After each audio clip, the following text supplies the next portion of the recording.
یک برادر داریم کامپیوتر بازی میکنم بازی های ایگرا، اما میگه که کسب ما حلال یا نه. ایگرا میگه بچه ها میان کامپیوتر بازی میکنن کودک ها در تاجیکستان. بازی های کامپیوتری نکشویتان سلامت برای باشه، رحمت تجارت. کنه. نکشویتان هم فرزندها ضررش است، هم خودتان این پولتان شبهناک پولی، هم سبوک کرده گوییم شبهناک.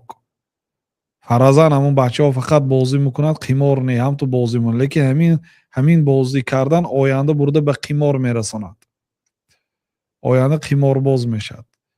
اگر رفت و قمار بازی نکند همین کار از نماز میدارد، ضررش به عصبش، به چشمش.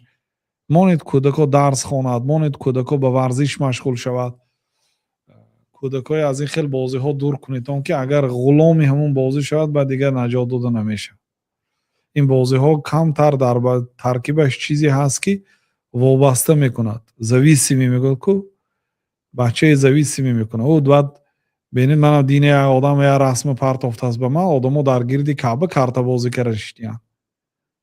بعد میگه که کارت بازی مگر حلال است؟ من اینا بازی دارن کو؟ آقا اونو برای ما شریعت نیست. چهار حاجی بی سواد رفته یک کاری نامعقول کنه در حرم، اونو شریعت نه، شریعت الله و رسول است. یا یک عرب سیگریت کشید، او عرب سیگریت کشید این حلال است؟ مگر این خیلی گپ نیست. عرب برای ما قدوه نیست، قدوه ما جناب رسول الله صلی الله علیه و سلم هستند. قدوه یعنی پیشوا، یعنی به یک مسلمان و فلان مسلمان کرد کو در پیش حرم طواف کارت بازی دارد یا مثلا اینترنت بازی دارد، این دلالت میکند که حلال است؟ گفته گپ نیست. دستور ما قرآن و سنت است. بله.